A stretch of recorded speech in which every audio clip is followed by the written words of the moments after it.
c'est historique. Le président. Bonjour Fabrice Almeida. Déjà, je vous ai dit bonjour tout à l'heure parce qu'on a déjà plaisanté un petit peu pendant la séquence précédente. Le président Macron a donc annoncé hier la mise en place d'une grande concertation de terrain.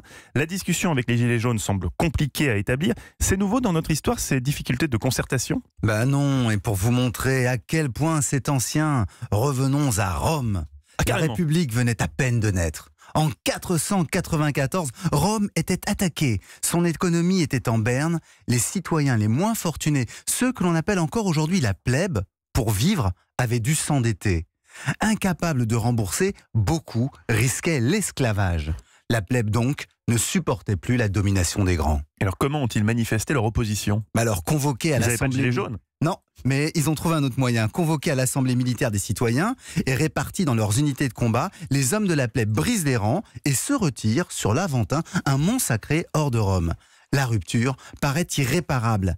Mais le Sénat, l'Assemblée des riches, les patriciens, leur envoie un des siens pour négocier. Son nom, Agrippa Menenius Lanatus.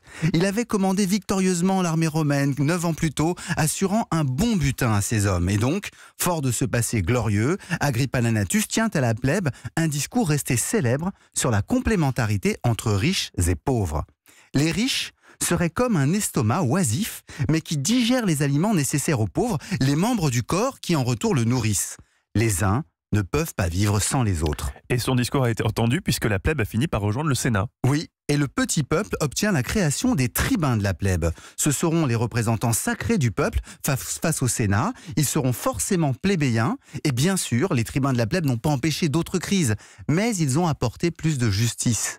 On aura donc compris que pour amorcer une concertation, il faut trouver les bons médiateurs comme Agrippa Menenius Lanatus en son temps. Et c'est peut-être ce qui manque aujourd'hui.